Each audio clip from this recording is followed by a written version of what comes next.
sister's a therapist and I tell jokes.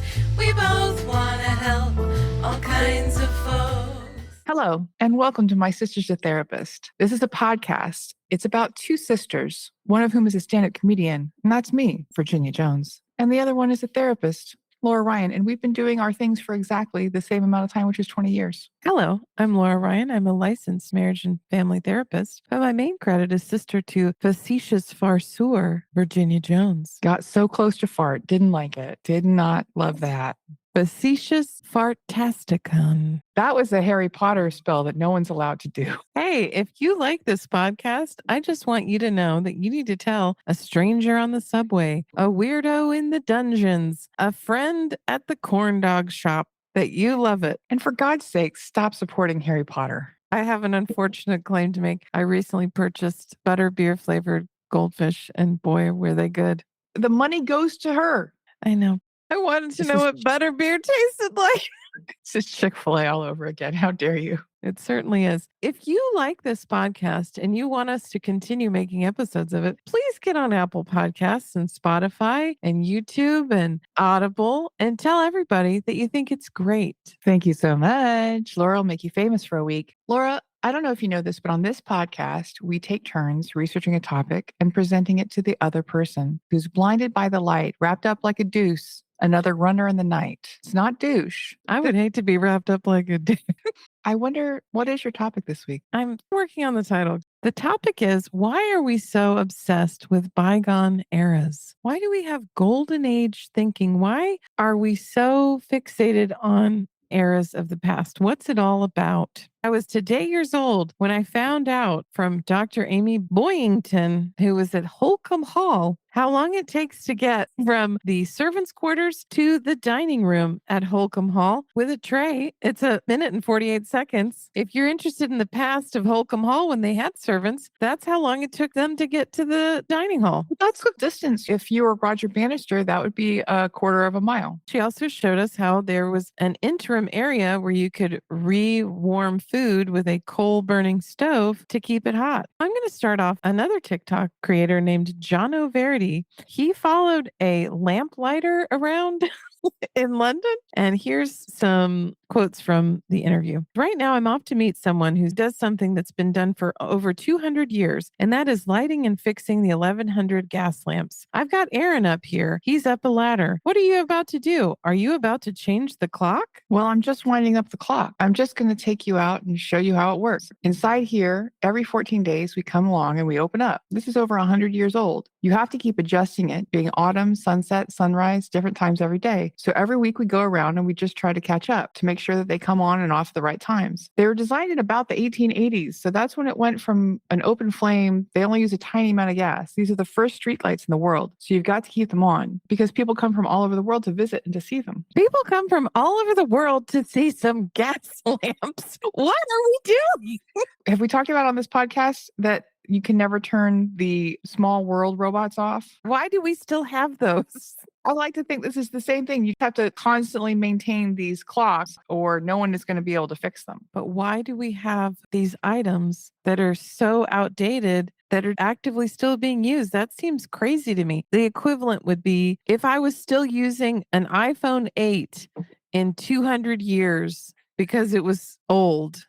It doesn't make any sense. There's a reason we have technology and we move forward. Why do we stick with these really old things? There was a trend a couple years ago for kids to use iPods because they'd never ever used an iPod with digital media on the machine instead of streaming. The new thing now is cyberdecks. These are portable computers, which are both very high tech and very low tech. They operate with open source systems to get you off of Apple. You're getting off of the big corporate computer entities and just have a little Palm Pilot where you can use a tiny computer and text and message and search. You're not beholden to any of the big overlords. The Lamplighter thing is equivalent to me in 100 years carrying around an iPod and trying to make it work for me. In America, they would have long since been retired and they would have LED lamps that last forever and are solar powered. They'll start breaking in about 5 years because nothing actually lasts forever anymore. That'll be normal. They'll just have to update it constantly until the human race is extinct, which is, I think, on the outside to 200, 250. I thought you were going to say 20 years. Here's an article. Why millions are watching Dr. Parkinstine live like it's 1915. Parker Edmondson, a 23-year-old creator and self-taught engineer from Texas with over 1.2 million TikTok followers, lives in a 1915 Sears mail order home and treats it like a rebuttal to modern construction. He gives Garrett a virtual tour of his home, pausing to highlight construction details built to last, like joints, fixtures, and even the materials. A contrast to today's profit-making short-cycle products. This has happened before in the 1980s and 1990s. I remember there was a couple lived a Victorian lifestyle. At least one of them worked at the Victoria and Albert Museum. They really went all the way with it. No modern clothing, no modern cars, trying to limit yourself to things available in the Victorian era. And there was a trend for that. The comic book artist and musician Dame Darcy had a public access television show called Turn of the Century on New York Public Access. It was sketches, puppets, songs about living before the Industrial Revolution. Back to Dr. Parkinstein, he shows off a 1906 phonograph, an 1870s calendar clock, early push-button light switches, and a, quote, gossip chair, unquote, designed for long phone calls and juicy eavesdropping. In the kitchen, he opens a fully original 1934 refrigerator and explains a little too casually that the refrigerant is tear gas. It's from 1934, and it's all original down to the refrigerator, which is tear gas. What makes Parkinstein compelling is not the antiques and the algorithms, it's the way he's integrating an obsolete lifestyle into a very real way of living. And of course, sharing it for millions to watch. He's not specific about the period, because someone who had a 1906 phonograph is not going to be the same person who has a 1934 refrigerator. He just likes old stuff. I think he has a cutoff around 1940. I've watched his TikToks, which is part of the inspiration for this episode. It's crazy. He has this old toaster that's not electric. I think he has to light it.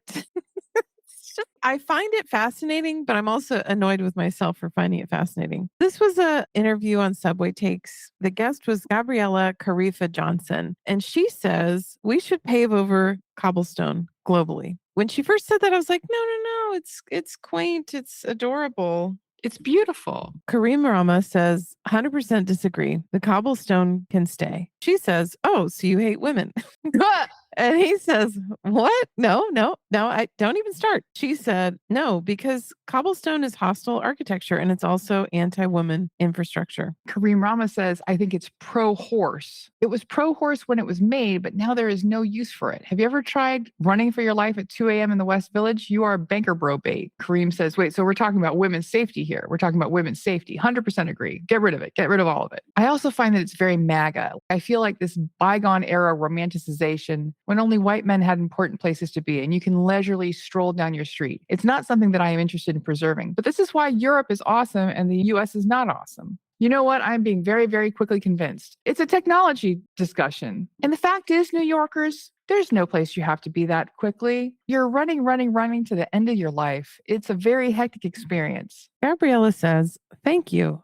That cobblestone is unnecessary, right? You can only transit with a car over cobblestone, not a bike. And Kareem says, oh yeah, on the bike, right. Cobblestones are awful on the bike. And she says, exactly. And it's horrible for mothers too, because a stroller, if you're like a regular mom, unfortunately, your kid is experiencing shaken baby syndrome as we speak. And he says, cobblestone, it's hostile. And she says, it's hostile. It's meant to make people uncomfortable. And if you've ever noticed where cobblestone persists, it's always in rich zip codes. It's not meant to make people uncomfortable. That's not the sales pitch. It is old technology. There is better technology, which is a smooth, concrete surface. We're going back, inserting an intention to something that is hundreds of years old. That intention was never there. It was just, hey, let's stop walking in the mud. Let's make a surface that horses can go on. I'm mad at this person who I don't know. Mm-hmm. He goes, at first I was like, yeah, but it's so charming and so nice to look at a cobblestone. But like, is it nice to look at cobblestone? No, it's just rocks. And Gabriella says it's also not even preserving history, because obviously the idea is we're preserving beauty, right? You don't need to preserve a road. It just becomes an excuse for the city not to do road repairs. 100% agree. Do you think he gets $1 every time he says 100% agree? It's historical and charming. Yeah, just pave over it. What are we going to do about Europe? Europe's going to have to go. If you saw a building that was 50 years old, that was considered old and dusty, and you needed to knock it down and make something nice and clean out of cereal boxes and styrofoam, that'll come down in 10 years. And that's just the normal lifespan of a building. I think it was just make it 100% cement and you're G to G. I am still pro cobblestone. Well, that's the hill she's going to die on. Being killed by a banker bro. Yeah, because you're wearing heels, because sexism. That's the argument right there. You're wearing heels and they're getting stuck in the cobblestones. You don't have to wear heels. That's actually not a rule. You need to be wearing Vibram 5.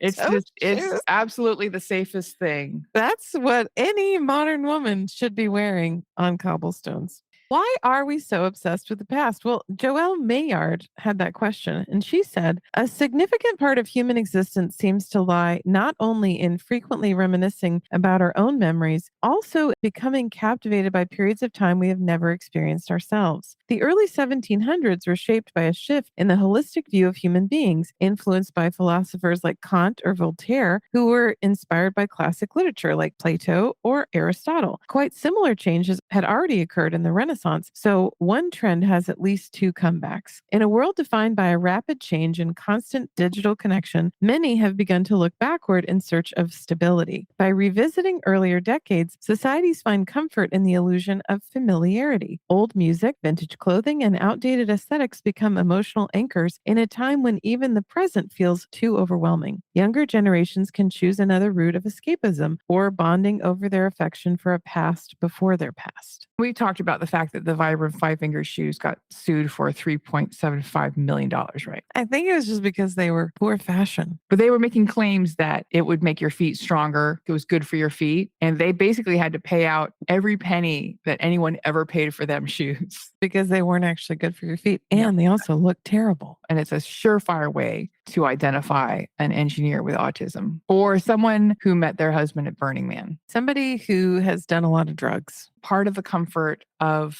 trying to romanticize a historical period is knowing what happens. You know when the 50s end. You know what the 60s look like. You know what's going on. Increasingly in our world, it feels like we do not know what's going on from second to second. There has been a 20-year fashion cycle. In the 70s, people were looking back to the 50s, and the 50s were kind of cool. And that's where Grease comes from. And that's where Happy Days comes from. In the 80s, we were looking back at the 60s, looking at that design aesthetic. Miniskirts came back. Outre style started to come back.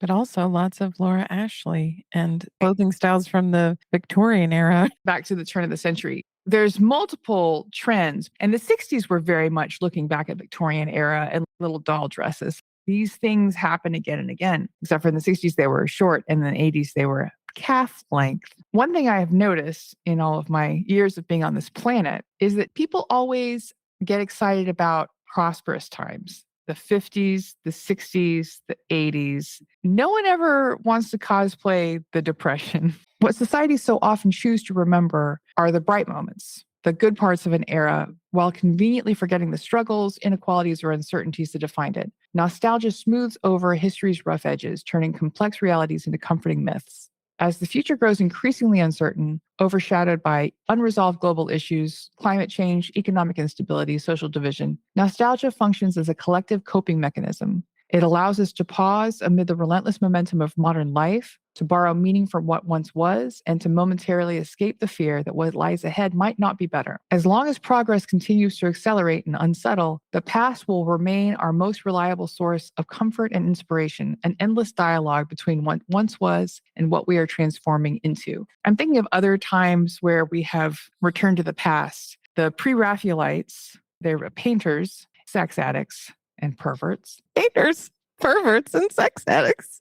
I guess you could just say painters and stop there. They were very inspired by medieval stuff. Kids today are very inspired by medieval stuff and pageantry. Marie Antoinette, of course, famously was inspired by the pastoral life. a simpler time being a milkmaid. Her life was very complicated and political, and she was juggling a lot of stuff. She had her playhouse in the countryside where she could just pretend that it was her job to watch sheep eat all day. There's a term that was being bandied around called past washing. And I think that's what we're doing, because to be a sheep herder or whatever she was pretending to be 20 years prior, that wasn't an easy life. Her cosplay made it seem easy. I think a lot of our stories about what people were doing historically and what life was like historically, we make up this idea that it's easier, that it was simpler, that it was more fun, and we don't have any information about it. We're pretending what it was like. And she was a sheep herder on the prettiest day. She wasn't outside in the rain, watching over sheep in the bitter cold, getting sick. She wasn't hungry.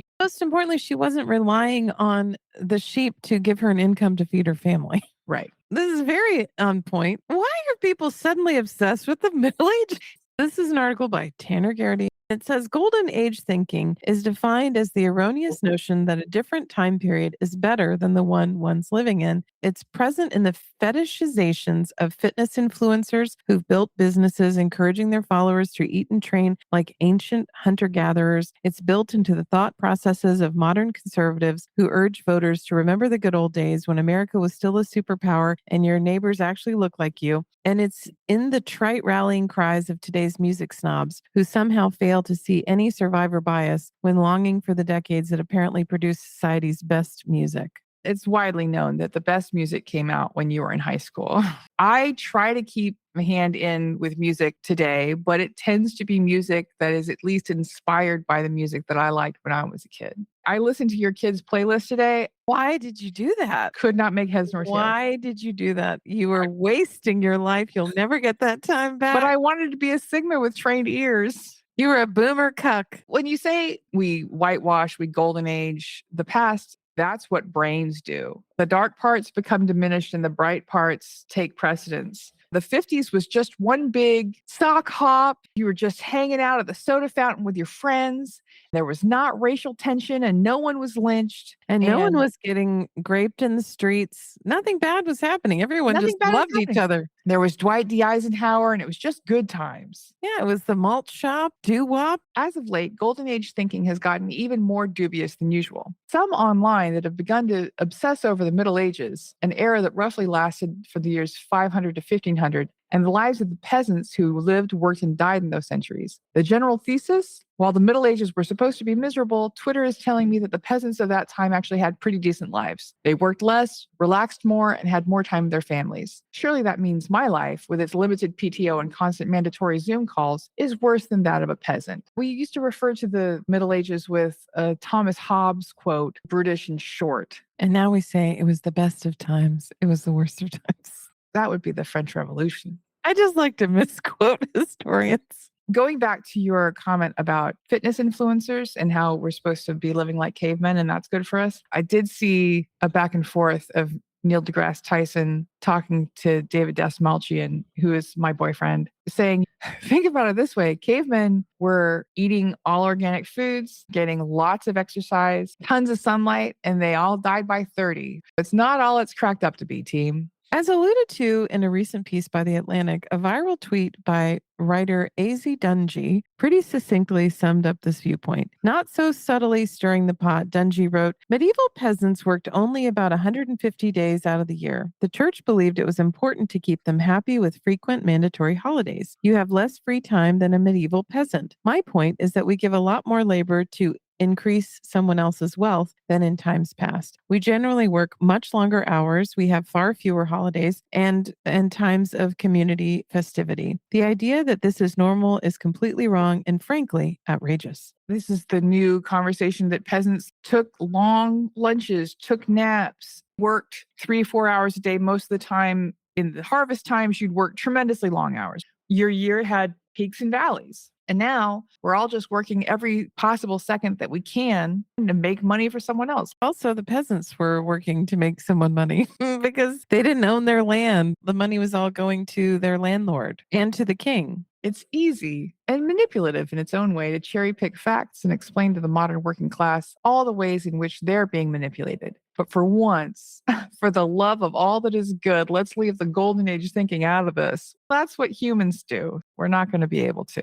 The cherry picking drives me a little bit nuts. I was working 4-hour days because the sun was going down, but I was also dealing with the plague. I was covered in filth. I smelled disgusting. My teeth were rotting out of my head. All of our teeth were rotting out of our heads. But that doesn't make it a better life. We did work fewer hours and we did spend more time outdoors, which I think is really important. I'm sure if we had a medieval peasant who had somehow been able to gather some sort of education, I think he or she would much rather be on Zoom calls than standing out in the field in the rain, trying to navigate that lifestyle. One of the decades that we tend to fetishize and glamorize, and it comes up in popular culture kind of on the regular. Most recently, we had The Great Gatsby. It's the Roaring 20s. Everybody's in Chicago. And it's very glamorous, all the talk of bobbing your hair and jazz age and wearing short skirts. But the KKK's popularity surged during the 20s. The Scopes monkey trial happened in the 20s when teachers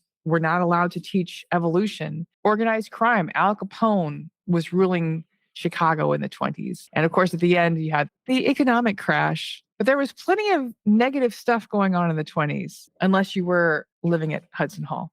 It sounds like all of it was roaring. If you were, it would take 1 minute and 28 seconds for your servants to get your food to you. So what is Gen Z's obsession with the past? We romanticize times before ours as perfect as they are portrayed to be. This also applies to music and fashion trends. In other words, the past is refreshing to Gen Z. It reminds me of a quote my high school teacher recited when she noticed the shift in her students' interest with nostalgia. The more things change, the more things stay the same. Ultimately, the past will never go out of style and it'll always find its way back. This quote is Psychologists Explain Why Everyone's Suddenly Obsessed with, quote, grandma things by Meghan Shouse. Every generation at some point looks back with nostalgia, says Dr. Easton Gaines, a clinical psychologist based out of New York City and founder of Mind Care Psychology. But the intensity of this moment feels unique. Dr. Alfonso Ferguson, a licensed mental health counselor, says in times of uncertainty or rapid change, people gravitate towards familiar comforting symbols, whether it's the warmth of a crocheted blanket, the smell of baked bread, or the slow ritual of a Sunday meal.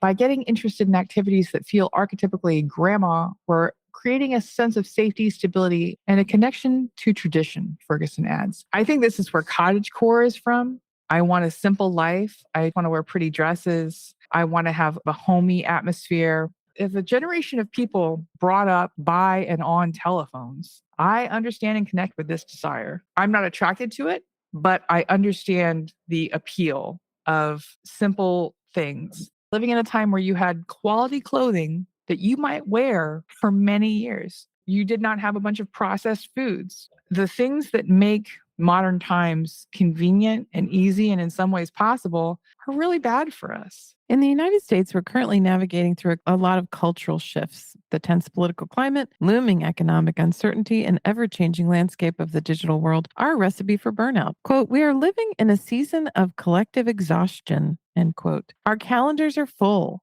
Our phones never stop, and our worth is too often tied to productivity. The interest signals a hunger for simplicity, for rituals that anchor us, and for an ease in presence that so many of us have forgotten. Did you know that 20 years ago, you would wear your clothes 36% more? And I attribute this to you were buying clothes that were made well and that were made out of fabrics that would last. You mean like by Madewell jeans? Almost. When you were buying a pair of Tough Skins, they would last a year. I look at fast fashion stuff now. It's flooded the thrift markets and ruined vintage shopping. How does this survive a single day of wear? A girl will buy this on a Friday night and throw it away Saturday morning. It's made of nothing. I wore my Capezio tights for 25 years solidly. Why is pop culture so obsessed with the 1920s? We are seeing a resurgence of far-right fascist politics across Europe, from Hungary to Greece. In the United States, there is a growing support for politics that seem to be a reaction against the social changes of the past 20 years. The empire that hasn't quite accepted that power is being wrenched out of its hands by a new generation. I remember thinking that people were going to get better and better and smarter and more sensitive, and that doesn't seem to be the case. No, I feel like we're doing 10 steps forward 50 back. It's a time of reactionary politics fueled by an angry backlash against too much change too fast. It's hard to process all this transformational madness. And so we look backward to the futures we imagined almost a century ago to figure out where the future will take us. The 1920s revival seems focused mostly on stories about an old white empire that hasn't quite accepted that power is being wrenched out of its hands by a new generation. It is funny to look at the TikToks of kids who are obsessed with a particular period. We talked about the 80s kids. My room is all 80s. I've got the boom box that you would have had in the 80s. The 80s was a time of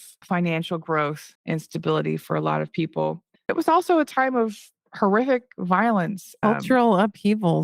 We were all living under the shadow of nuclear war that we thought was going to happen any second. To quote Duran Duran, "You're about as easy as a nuclear war." To quote Depeche Mode, people are people. Why should it be you and I should get along so awfully? Knowing that Martin Gore is biracial gives the little deeper level to that song. I think that Martin Gore may have been the voice of our times.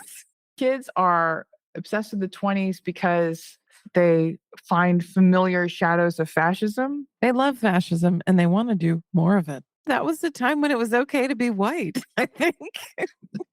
Many of the decades that people are fetishizing, the 50s, the 20s, the 60s, extremely white periods. It was cool to be white. You weren't just the majority, you were actually kind of cool as well. The culture of whiteness wasn't so gross and terrible like it is now. We stole stuff from people, but we didn't have anyone fact checking us. Elvis Presley invented rock and roll. He sure did. Gee Willikers. Look at this crazy dance they've made up. It's called the Lindy Hop. Let's make it swing dancing so white people can do it. Were things really better in the past? The science behind our obsession with a lost, quote, golden age is all going downhill, or is it? By Benjamin Taub. What a complicated title you've chosen, Benjamin Taub. Jay Hong from the University of Macau highlights recent research pointing towards certain psychological biases. The first of these is known as the negativity bias and refers to the tendency to focus on elements in our lives that are perceived as bad. This, says the author, may have deep evolutionary roots, as ancestral humans needed to become highly attuned to threats in their environment in order to survive. Collectively, the biased exposure to negative information in the present and the selective memory of the past creates an illusion of a superior past, reinforcing the perception of decline over time, says Hong. Psychological research suggests that this tendency may be underpinned by a need for collective nostalgia, whereby populations long for a heroic shared history that promotes group cohesion and an ideological conservatism. As we've discovered in a previous episode, nostalgia is a killer. The group cohesion thing works for me in my brain. Yes, we all want to point to something and say, see, we were good. We loved each other. We got along. Everything was beautiful. What decade would you live in if you could go anywhere? I think about this all the time. This is my Roman Empire. Would it be the Roman Empire? Absolutely not. I'm a woman, you may recall. If I had to live in any time, it would be a time when we had running water and good shampoo. Those are the two main things. Those are the two main things you're after? Okay. Post 50s. 40s to 60s period, somewhere in there. I'm not willing to go further back is all I'm trying to say. I don't want the roaring 20s. I don't want to take 12 hours to wash my hair. I used to think I would love to go to medieval times. I don't want someone to be pouring their poop and pee on my head. No thanks. I don't want rats everywhere. 60s would definitely be it for me. Being a rich kid in London in the 60s. I'm imagining going to cool parties and having a lot of nice dresses. If I was in my same social class now, the 60s would just be a series of jobs and not having abortion rights, like now. I wouldn't be able to get a credit card because I would still be a woman. That's the thing. Going back in time doesn't make you stop being a woman. 100%. 100% agree. I always think he's doing like an Eric Andre impression when he does that. Maybe Eric Andre is doing an impression of him. Have you thought about that? Talking about mythologizing past narratives. Often these narratives are hijacked or exaggerated by political leaders seeking to place themselves as the defenders of this collective history. By framing themselves as restorers of a lost golden age or as protectors of ancestral traditions, rulers, priests, and other authorities can strengthen their legitimacy and justify the existing power structure and sometimes claim that they could restore past greatness, writes Hong. I want to talk about growing up in the South and being told about the Confederacy. You mean the Civil War that was just based on states' rights? That's right. If you had talked to me as a child, we were not from Alabama, adults around me had the Confederate flag and talked about how it was when the South was great. If you'd asked me how long this period lasted, I would have said 50 years. The way that people were elevating it. If you talk to people who enjoy that period of the timeline, they will talk about our heritage and our history. It was 6 years. That's what you think. They were long years. Long, difficult. They were like dog years. But it's one of those touchstones that bad actors will glom onto and say, this is what we should be. We should be operating our own country. We don't have enough in common with those prissy Northerners. At this point, I'm starting to feel that way, very much so, but it's not the prissy Northerners that I'm concerned with. It's another group. Using this golden age thinking is a great tool of manipulation. And I think that our friends in the Republican Party have done a great job of manipulating lots and lots of people by pretending that everything before now was really great. If we could just get that back, that would be fantastic. And it is comforting to think there's a point in time that if we could get back to that, everything would be okay. Not like now, when everything's hard and bad and scary. There's some fictional time where there was no social unrest, everything was great, and there was nobody suffering. There was no criminal overlords pushing the boot into your neck and siphoning off all of your money. When I was researching this topic, every article that I've quoted, apart from one, came out in the last 3 months. This is very much on everybody's minds. Everyone now will disagree on the reasons for it, but I think everyone now agrees that we are in America in a terrible time. Inflation is bad. Human rights are bad. Public policy is bad. Our military is bad. You might dispute the sources of that stuff, but we all kind of agree it's bad. It's bad not to be able to afford food and housing. It's troublesome. We'd like to at least pretend that going to another time would be a lot better. The nice thing about now is going to almost every time would be better. That's true. We are in the bad place. So, Virginia, what are your final thoughts on this topic? I think people are very funny about history and about the past. I do think that it can be a comfort and a fantasy to say, I was born at the wrong time. What do you mean? They're all the wrong time. It's comforting to think if just this one thing were different, everything would fall into place. I do think that frequently we're confusing ourselves for rich people. We're getting a version of history that doesn't have all the flaws and bumps and dangers. But I don't think it's bad. If thinking about being a milkmaid makes the rest of your life easier, go crazy. Kids are always going to think about better times when it might be easier to be a kid, because being a kid is really hard. You have very little control. You have a lot of stressors, and you are not well equipped to deal with those stressors, and you're not allowed to drink. I understand where it comes from. I think it's kind of adorable sometimes. Please note that no one cosplays the 30s, and I don't think anyone's ever going to fetishize this time. I don't think people are going to go, hey, let's pretend gas is $6 and your neighbors are being deported for no reason. That's fun. Why don't we just say your neighbors are being deported? Period. Laura, what are your final thoughts on this topic? I've been trying to get my head around what it is for a while because it's been bugging me. These little bits and pieces, I've been trying to weave them together into some sort of narrative that makes sense. I, too, have found myself, as of late, really looking at the past. For example, I went to the Titanic Museum and I dressed up in period costume. And I was thinking, you know what I really need? I need some buttonhole boots. And I need to get myself one of those things to pull the buttons out. You know, I also wonder if my life wouldn't have been better if I died on the Titanic. What I really need is a lobster tail bustle. Why do I know what a lobster tail bustle is? Why do I know about buttonhole boots? It's because I watch women dressing themselves in period costume on a daily basis. It's fun for me to think about people living their lives and having these items. And I think there is a simplicity to it. Like you said, there's a craftsmanship to it. There's something very beautiful about pride in your home, in your appearance, in your hairstyle. I was thinking when I was getting ready for this Titanic exhibition that I really needed a hat pin. And I just don't have one. When I was walking around this museum and we're looking at people's shoes, and the cutlery from the tables, a necklace in a box, or a postcard. And I was wistfully reading this stuff and I was thinking, wouldn't it be weird if my diary was just in this room on a piece of paper? How bizarre is that to think about somebody 200 years from now looking at my diary and thinking my dream about Bill Clinton means something?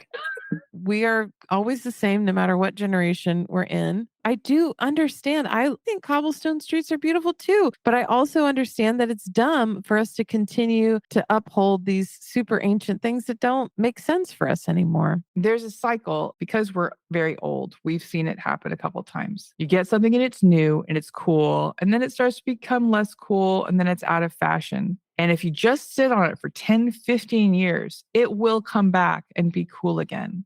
Things like cobblestone streets, historical buildings, and gas lamps. They're beautiful for their own sake. If something still works and is functional, there's no reason to pave over it, knock it down, and replace it with something of poorer quality. I am attracted to this aspect of having fewer things, but having them be nice, trying to keep up your possessions, having the time and mental space, not constantly filling your life with junk that try to make you feel better about how terrible everything is. I think it's very possible that people will be reading our diaries hundreds of years in the future, but I think they won't be humans. And I think it'll be after we're all finished off the planet. So, Virginia, if somebody doesn't want to feel depressed that they don't live in a medieval village and instead they want to laugh at some stand-up comedy by a woman, how would they find out more about your comedy career? This is for every 6-year-old girl. You probably wouldn't be a princess. There just weren't that many princesses. A lot of you are going to be scullery maids, okay? People didn't treat those folks very well. No. You can find out a whole lot of things about me at my website, which is www.badinia.com. I keep a calendar there with upcoming dates. I also have those dates on my Instagram, which is Badinia. Laura, where can people find you on the internet should they wish to do so? If you're interested in working with me professionally and you live in the state of Texas, you can find me at lauraryan.org. If you're interested in looking at my incredible TikTok account, I am Laura Ryan on TikTok. If you'd like to follow up with our Instagram page, you can find My Sister's a Therapist on Instagram. You can also go to our website, mysistersatherapist.com, and you can find us on YouTube.